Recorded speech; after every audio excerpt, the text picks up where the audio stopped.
Investment risk అనేది market ఒడిదుడుకులకు లోబడి ఉంటుంది. ఇన్వెస్ట్ చేసే ముందు అందుకు సంబంధించిన వివరాలను క్షుణ్ణంగా తెలుసుకున్నాకే పెట్టుబడులు పెట్టండి. ఈ కార్యక్రమం నిపుణులు, అనుభవజ్ఞుల సూచనలు, సలహాల మేరకు మాత్రమే నడుస్తుంది. మీ పెట్టుబడులకు ఏబిఎన్ ఆంధ్రజ్యోతి ఎటువంటి బాధ్యత వహించదు.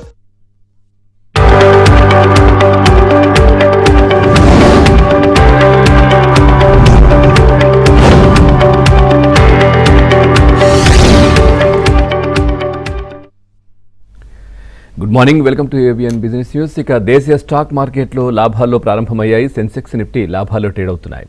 ఇన్ఫోసిస్ కావచ్చు, Tech Mahindra, TCS, HCL tech షేర్లు అయితే లాభాల్లో ట్రేడ్ అవుతుండగా, ఇటు ఒకవైపు విప్రో, హిందాల్కో, డాక్టర్ రెడ్డీస్ ల్యాబ్స్, సిప్లా షేర్లు నష్టాల్లో కంటిన్యూ అవుతున్నాయి. ఇక మీకు మార్కెట్కి సంబంధించి ఏదైనా డౌట్ ఉంటే స్క్రీన్ పైన కనిపిస్తున్నటువంటి నంబర్కి కాల్ చేయొచ్చు. మనతో పాటు senior business analyst Suryadev Bhandari గారు కూడా లైవ్లో ఉన్నారు. వారిని అడిగి మీ సందేహాలు నివృత్తి చేసే ప్రయత్నం చేస్తాను. ముందుగా వారితో మాట్లాడదాం. Sir, good morning. Good morning అండి. సార్, నిన్న మార్కెట్లు చూస్తే లాభాల్లో ప్రారంభమైన ఎండ్ అయ్యేసరికి ఫ్లాట్గా అనిపించింది. సో ఈ రోజు ప్రారంభం అయితే కొంచెం మెరుగ్గానే కనిపిస్తున్నాయి. ఎట్లా ఉండబోతోంది, మీరేం చెప్తారు? నిన్నటికి ఈ రోజు కంపేర్ చేస్తారు? లాస్ట్ 1 వీక్ గా ఒక రేంజ్ లోనే ట్రేడ్ అవుతుందని చెప్పుకోవచ్చు. ఓవరాల్ గా మన మార్కెట్స్ అన్ని కూడా ఓపెనింగ్ హయ్యర్ ఓపెనింగ్ రావడం, క్లోజింగ్ వచ్చేసరికి డౌన్ సైడ్ రావడం అనేది జరుగుతుంది. ఎందుకంటే హయ్యర్ లెవెల్స్ లో స్ట్రాంగ్ రెసిస్టెన్స్ జోన్ ని బ్రేక్అవుట్ చేయలేకపోతుంది. అంటే 24,250, 24,450 అన్నది స్ట్రాంగ్ రెసిస్టెన్స్ జోన్ గా ఉంది. దాన్ని బ్రేక్అవుట్ చేయలేకపోతుంది. అది కాకుండా ప్రతి బౌన్స్ లోనూ అమ్మకాలతోనే రావడం మనం చూస్తున్నాం. ఎందుకంటే హయ్యర్ లెవెల్స్ లో ప్రాఫిట్ బుకింగ్ కి దిగడమే ముఖ్య కారణం అని చెప్పుకోవచ్చు. ఎందుకంటే గ్లోబల్ గా అంతా అనిశ్చితే కనపడుతుంది కాబట్టి ముఖ్యంగా ఈ మదుపుదారులంతా ప్రాఫిట్ బుకింగ్ కి మొగ్గు చూపుతున్నట్టు కనపడుతుంది. సార్, అట్లాగే ఏం చెప్తారు? ఈ యుద్ధం మళ్ళీ ముగిసినట్టే ముగిసి మళ్ళీ మొదలవ్వడం తర్వాత కొంచెం భీకరంగానే బాగానే జరుగుతూ ఉంది. సో ఎట్లా ఉంది మార్కెట్ పైన ఇంపాక్ట్ ఎట్లా ఉంది? కరెక్టే అండి, మీరు అన్నది కరెక్టే. సీజ్ ఫైర్ అనుకున్నారు, ఆ సీజ్ ఫైర్ డ్యూరేషన్ కంప్లీట్ అవ్వకముందే మళ్ళీ అరైజ్ అయింది. సో ఇప్పుడు ఇంతకు ముందు కన్నా కొంచెం ఇంటెన్సిటీ పెరిగినట్టు కనపడుతుంది, ఏరియా పెరిగినట్టు కనపడుతుంది. కొత్త కొత్త పరిణామాలు కూడా చోటు చేసుకుంటున్నాయి. ఎవ్రీ అవర్ కొత్త కొత్త న్యూస్ రావడం కూడా మార్కెట్ లో కొద్దిగా భయాందోళన కలిగించే అంశం అని చెప్పుకోవచ్చు. సో ఇది నేను అనుకోవడం ఇది ఇప్పట్లో ఆగే పరిస్థితి అయితే లేదు. కాకపోతే మార్కెట్ ఎప్పుడు కూడా ఒకటే న్యూస్ కి మళ్ళీ మళ్ళీ రిపీటెడ్ గా రియాక్షన్ ఉండదు. కొత్త ఇన్సిడెంట్స్ అయితే తప్ప మార్కెట్ లో పెద్దగా ఇప్పుడు ఆల్రెడీ నడుస్తున్న వారి గురించి అయితే పెద్ద భయపడాల్సిన అవసరం లేదు. కాకపోతే కొత్త అంశాలు తెర మీదకి వచ్చే అవకాశాలు ఉన్నాయి. రైట్ సార్, మీతో మాట్లాడడానికి కాలర్ ఉన్నారు, సుబ్రహ్మణ్యం గారు. సుబ్రహ్మణ్యం గారు, నమస్కారం. మీ డౌట్ అడగండి. సూర్యదేవ్ గారు ఉన్నారు. సార్, ఎస్డబ్ల్యూ సోలార్ 50% లాస్ లో ఉంది. బాజల్ ప్రాజెక్టు ఒక 20% లాస్ లో ఉంది సార్. తీసేలా ఉంచుకోవాలా? సెకండ్ ఒకసారి చెప్పండి. Bajel project SW solar sir. Right sir, SW solar, Bajel project. SW solar మీరు లాంగ్ టర్మ్ కోసం బై చేస్తుంటే ఒక స్టాప్ లాస్ మెయింటైన్ చేయండి. ప్రస్తుతానికి హోల్డ్ చేయండి. 190 దగ్గర స్టాప్ లాస్ పెట్టుకొని ఎస్డబ్ల్యూ సోలార్ కంటిన్యూ చేసుకోండి. కొద్దిగా రికవరీ అవ్వడానికి స్కోప్ ఉంది. రైట్ సార్, అట్లాగే చమురు గురించి ఏంటి సార్, ఎట్లా ఉండబోతోంది? అంటే యుద్ధం మళ్ళీ మొదలైన నేపథ్యంలో దానికి లింక్ అయి ఉన్నటువంటి చాలా సంస్థలు, అనుబంధ ఇవన్నీ ఉంటాయి కదా. సో మార్కెట్ కి సంబంధించి ఎట్లా ఉండబోతోంది?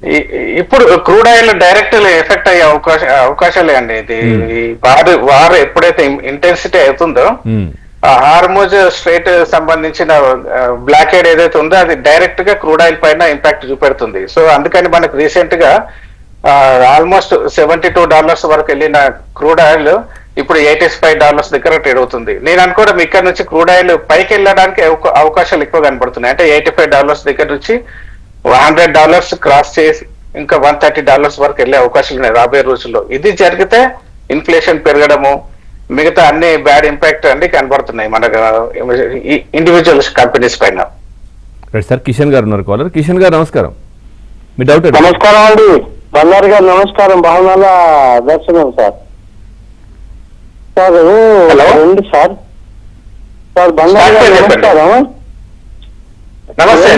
సార్, హెక్సాగాన్ న్యూటిన్ న్యూ బై ఏ రేట్ లో తీసుకోవచ్చు? హెక్సాగాన్ న్యూటిన్. ఇంకొకటి నా దగ్గర ఎస్కేఎఫ్ ఇండియా ఉన్నాయి సార్. No loss no gain, result flat గా ఉంది కదా, ఉంచుకోవాలి, ఎగ్జిట్ కావాలా? ఎక్సైడ్ ఇండస్ట్రీస్ సెకండ్ మీరు అన్నది? హెక్సాగాన్ న్యూటిన్. Hexagon UP. న్యూటిన్ N for new.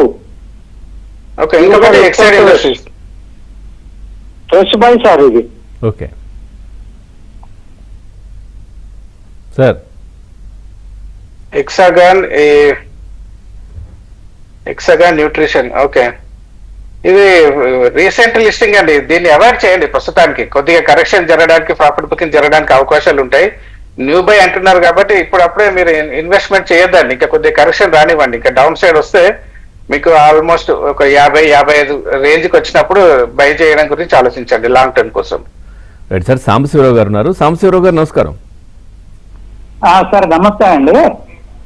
Me doubt అడిగారు. నమస్తే. గారు ఉన్నారు. నమస్తే సార్. ఈ పిఎఫ్సి ఒకటి నాకు 20% లాస్ లో ఉంది. అక్కడ కొద్దిగా యావరేజ్ చేయొచ్చండి ఏమన్నా? పిఎఫ్సి.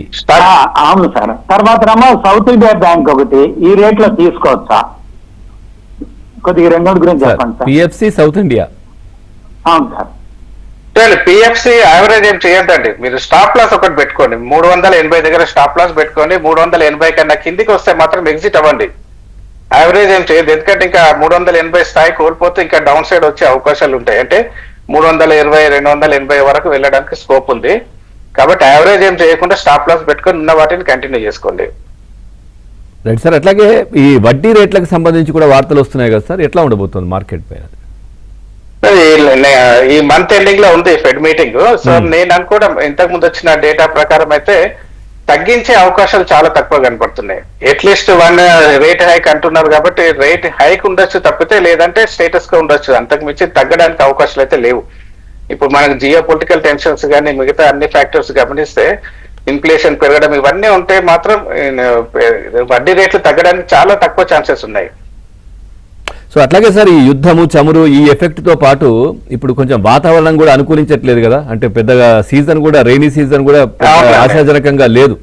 సో ఎట్లా ఉండబోతోంది ఈ రంగానికి సంబంధించి? వ్యవసాయం కావచ్చు, లేదంటే చాలా నెగటివ్ అని చెప్పుకోవచ్చు. ఎందుకంటే వర్షాభావం అయితే ఉంది. సూపర్ ఎల్నినో అంటున్నారు. దాని ఫలితం కూడా మనం చూస్తున్నాం. ఇప్పుడు మన వర్షాకాలంలో కూడా వర్షాలు లేవు. సో మాన్సూన్ అన్నది ఎఫెక్ట్ పడుతుంది కాబట్టి అగ్రికల్చర్ ప్రొడక్ట్స్ రిలేటెడ్ గా కంపెనీస్ ఏదన్నా దానికి నెగటివ్ ఇంపాక్ట్ ఉండే అవకాశాలు ఉంటాయి. అంటే ధరలు పెరగడానికి ఛాన్సెస్ ఎక్కువ ఉంటాయి. Right sir. కిరణ్ కుమార్ గారు ఉన్నారు. కిరణ్ కుమార్ గారు నమస్కారం. నమస్తే సార్, గుడ్ మార్నింగ్. మీ డౌట్ అడగండి. సూర్యకుమార్ గారు ఉన్నారు.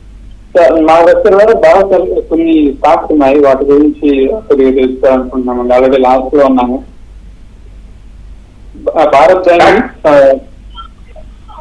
12,054 లో ఉన్నాయి. చెప్పండి, క్లియర్ గా చెప్పండి. క్లియర్ గా ఒక స్టాక్ నేమ్ చెప్పండి first. Bharat dynamic BDL. Okay, అది లాస్ట్ లో ఉన్నారా? 1660 లో ఉన్నామండి. ఓకే. సో అది హోల్డ్ చేసుకోవాలా, లేకపోతే ఇంకొన్ని అక్యుములేట్, ఆల్రెడీ చాలా పడింది, ఇంకొన్ని అక్యుములేట్ చేసుకోవాలా? అదొక doubt sir. BEL,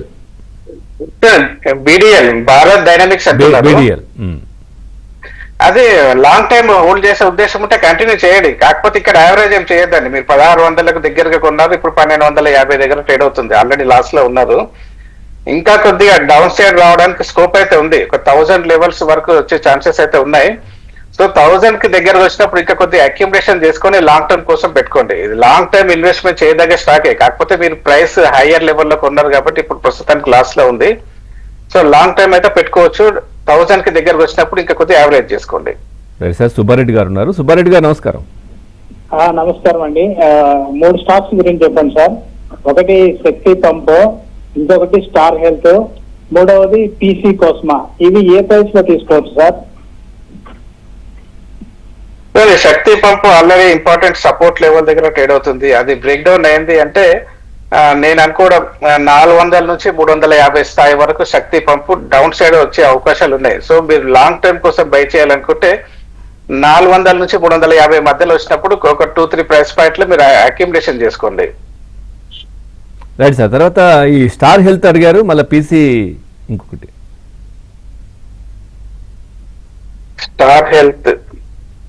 star health lower level నుంచి రికవర్ అవుతుందండి. సో లాంగ్ టర్మ్ కోసం ఉద్దేశం ఉంటే మాత్రం బయింగ్ అనేది ఇనిషియేట్ చేసుకోవచ్చు.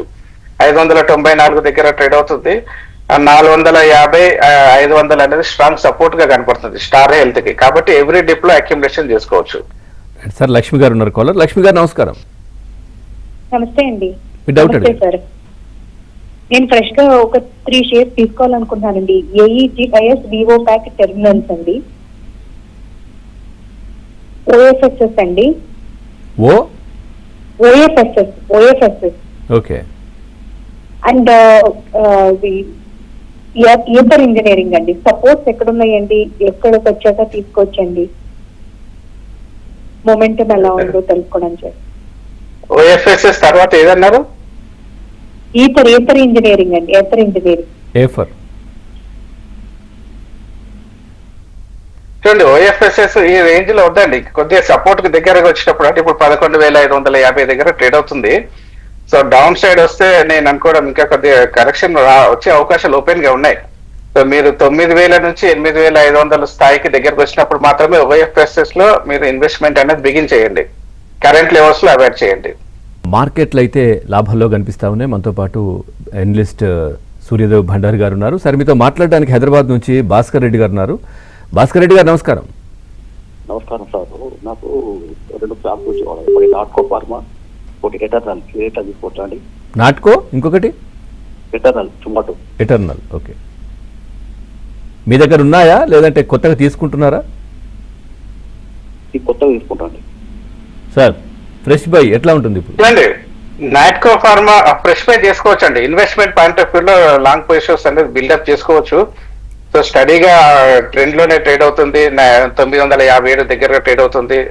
రాబోయే రోజుల్లో ఇది 1200 స్థాయిని కూడా దాటిపోయే అవకాశాలు అయితే ఉన్నాయి.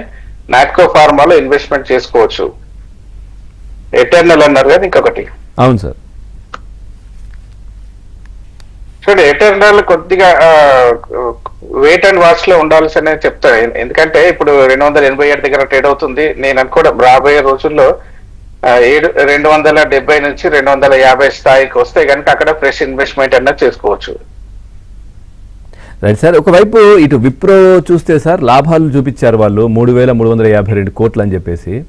సో ప్రస్తుతం అయితే ఈరోజు కొంచెం ఐటీ స్టాక్స్ కొన్ని విప్రో కావచ్చు కొంచెం నష్టాల్లో కనిపిస్తున్నాయి. ఇటు కారణం ఏంటి అసలు?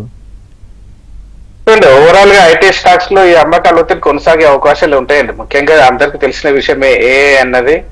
సో అది ఇంకా కొద్ది రోజులు అండర్ పర్ఫార్మ్ చేసే అవకాశాలు ఎక్కువ కనపడుతున్నాయి. అంటే లోయర్ లెవెల్స్ లోనే కన్సాలిడేషన్ అన్నది జరగడానికి స్కోప్ ఉంది. సో ఇమ్మీడియట్ గా ఐటీ స్టాక్స్ పుంజుకొని అవుట్ పర్ఫార్మ్ చేసే అవకాశం అయితే చాలా తక్కువ కనపడుతుంది. కాబట్టి ఐటీ స్టాక్స్ లో ఇన్వెస్ట్మెంట్ చేయాలనుకుంటే ఎవ్రీ డిప్ లో లాంగ్ టైం ఉద్దేశంతో మాత్రమే, అంటే 3 to 4 years హోల్డ్ చేసే ఉద్దేశం ఉంటేనే దీంట్లో అక్యుమిలేషన్ చేయాల్సి ఉంటుంది.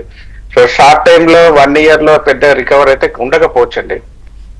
Right sir. అట్లాగే ఇప్పుడు దీంట్లో మనం ఐటీలో ఇన్వెస్ట్ చేయాలంటే కనుక ఏంటి, షార్ట్ టర్మా లాంగ్ టర్మా ఏది బెస్ట్ సార్? ఎందుకంటే ఒక వారానికి ఒక విధంగా కనిపిస్తున్నాయి. దాంట్లో ఒక రోజు పెరగడం భారీగా స్థాయిలో పెరుగుతుంది, లేదంటే తగ్గుతున్నాయి, ఆ విధంగా కొంచెం ఉంది కదా. ఇది లాంగ్ టైమ్ అండి. షార్ట్ టైమ్ లో పెద్ద గ్రోత్ ఏమి ఉండదు. కొద్దిగా పెరగడం, మళ్ళీ అమ్మకాలు తిరిగి రావడం, ఇలాంటి సిచ్యువేషన్ కనపడే అవకాశాలు ఉన్నాయి. సో ఇవన్నీ సెటిల్ అయ్యి మళ్ళీ ఐటీ స్టాక్స్ లో కొనుగోలు మద్దతు ఇవన్నీ రావాలి అంటే మాత్రం అట్లీస్ట్ ఒక 1 to 2 years అయితే పట్టే అవకాశాలు ఉన్నాయి. Right sir. అట్లాగే సెక్టర్ వైజ్ గా అంటే ఏది బెటర్ ఉంది సార్ ప్రజెంట్ సీజన్ ఇప్పుడు ఉన్నటువంటి దాంట్లో? చూడండి, ఈ మధ్య కాలంలో చూస్తే కనుక pharma sector, health care sector చాలా బౌన్స్ బ్యాక్ అయింది, మంచి రిటర్న్స్ ఇచ్చాయి. కాకపోతే హయ్యర్ లెవెల్స్ లో కొద్దిగా ప్రాఫిట్ బుకింగ్ రావచ్చు. అయినప్పటికీ రాబోయే రోజుల్లో మాత్రం అది కొద్దిగా అవుట్ పర్ఫార్మ్ చేసే అవకాశాలు ఎక్కువ కనపడుతున్నాయి. అదొకటి మెటల్స్ సెక్టర్, రెండు కూడా డిప్ వచ్చినా మళ్ళీ పుంజుకునే అవకాశాలు కనపడుతున్నాయి. సో గోల్డ్ కూడా కొంచెం వెనక్కి ముందుకు అన్నట్టుగా వెళ్తోంది కదా. సో పెరిగినప్పటికీ కూడా కొంచెం 2 అడుగులు వెనక్కి వేస్తే 3-4 అడుగులు ముందుకు వెళ్తున్నట్టు అనిపిస్తుంది. ఎట్లా ఉంటుంది సార్ దాంట్లో ఇప్పుడు ఇన్వెస్ట్ చేస్తే? గోల్డ్ ప్రైసెస్ స్టెబిలైజ్ అయినాయి అని చెప్పుకోవచ్చు అండి కరెంట్ లెవెల్స్ లో. సో ఇక్కడ నుంచి గోల్డ్ మళ్ళీ హయ్యర్ లెవెల్స్ వైపు వెళ్ళే అవకాశాలు ఉంటాయి. అంటే ఇండియన్ మార్కెట్ లో gold 10 grams gold 2 lakhs move అయ్యే అవకాశాలు అయితే ఉన్నాయి రాబోయే రోజుల్లో. అంటే నెక్స్ట్ 1 year 1.5 year డ్యూరేషన్ కోసం చూస్తే మాత్రం 2 lakhs క్రాస్ చేసే అవకాశాలు ఉన్నాయి. Right sir. విష్ణు గారు ఉన్నారు హైదరాబాద్ నుంచి. విష్ణు గారు నమస్కారం. Good morning sir. నమస్తే. మీ డౌట్ అడగండి. సూర్యదేవ్ గారు ఉన్నారు. సార్ కోచింగ్ ఇప్పుడు 1500 లో తీసుకున్నానండి, 6% లాస్ లో ఉందండి. కొచ్చిన్ షిప్ యార్డ్ 1500 లో బై చేశారా? అవును సార్. ఇప్పుడు కొద్దిగా స్టాప్ లాస్ అన్నా మెయింటైన్ చేసుకోండి, లేదంటే ఎగ్జిట్ అవ్వండి ప్రస్తుతానికి.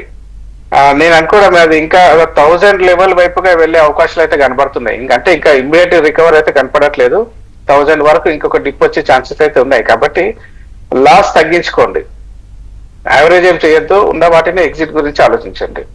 రైట్. తర్వాత డిఫెన్స్ పరిస్థితి ఏంటి సార్? ఇప్పుడు డిఫెన్స్ ఎట్లా ఉంది? సో దాంట్లో కూడా బాగానే కనిపిస్తోంది కదా రికవరీ. ఆ డిఫెన్స్ సెక్టర్ బాగానే ఉంటుందండి, కాకపోతే ప్రైస్ పరంగా కొద్దిగా హెచ్చు తగ్గులు అయినప్పటికీ లాంగ్ టైం పాయింట్ ఆఫ్ వ్యూలో మాత్రం గ్రోత్ కనపడే అవకాశాలు ఉన్నాయి డిఫెన్స్ స్టాక్స్ లో. Right sir. వరంగల్ నుంచి కృష్ణమూర్తి గారు ఉన్నారు. కృష్ణమూర్తి గారు నమస్కారం. ఉభయరుకు నమస్కారం అండి. సార్ ఈ హిమాద్రి స్పెషాలిటీ ఒకటిను ఈ డిక్సన్ టెక్నాలజీ ఇప్పుడు తీసుకోవచ్చా అండి? Himadri speciality and second Dixon technology for short term. Right sir.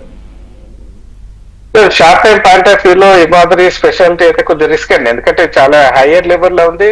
Technical గా నెగిటివ్ డైవర్జెన్స్ అనేది ఏర్పడింది కాబట్టి ప్రాఫిట్ బుకింగ్ రావచ్చు హైయర్ లెవెల్స్ లో. కాబట్టి ఈ ప్రైస్ పాయింట్ అనేది అట్రాక్టివ్ అయితే కాదు. హిమాద్రి స్పెషాలిటీ కెమికల్స్ లో 729 దగ్గర ఉంది.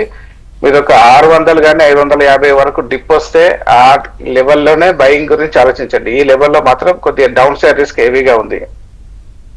సో సార్ ప్రజెంట్ పొజిషన్లో లాంగ్ టర్మ్ షార్ట్ టర్మ్ ఏది బెటర్గా ఉంటుంది? ఎట్లా ఏం చేస్తే బాగుంటుంది ఇప్పుడు మార్కెట్ సిచ్యువేషన్ బట్టి? ఇప్పుడు షార్ట్ టైం గురించి ఆలోచించద్దండి ఇప్పుడు, ఎందుకంటే మార్కెట్ ఉన్న కండిషన్స్ లో షార్ట్ టైం పాయింట్ ఆఫ్ వ్యూలో ఇన్వెస్ట్మెంట్ చేయడం అనేది కొద్దిగా రిస్క్. ఎందుకంటే షార్ట్ టైం లో చాలా ఫ్లక్చువేషన్స్ ఉంటాయి, చాలా వార్ రిలేటెడ్ న్యూస్ ఎవ్రీడే మారిపోతుంది. డొనాల్డ్ ట్రంప్ గారు ఎలాంటి స్టేట్మెంట్ ఇస్తారో ఎవరికి తెలియదు. ఆయన ఇచ్చిన స్టేట్మెంట్ మళ్ళీ మారుస్తూ ఉంటారు. కాబట్టి షార్ట్ టైం లో మాత్రం మార్కెట్ పైన దాని ఇంపాక్ట్ చాలా కనబడుతుంది. సో లాంగ్ టైం ఇన్వెస్ట్మెంట్ చేయాలనుకున్న వాళ్ళే మంచి స్టాక్ సెలెక్షన్ చేసుకొని డిప్స్ లో కొద్ది అక్యుములేషన్ చేయాల్సి ఉంటుంది. Right. Thank you very much Suryadev గారు. మార్కెట్ కి సంబంధించి చాలా చక్కటి విశ్లేషణ అందించారు. Thank you very much. Thank you. Right. ఇది వాళ్ళ ఏబిఎన్ బిజినెస్ న్యూస్.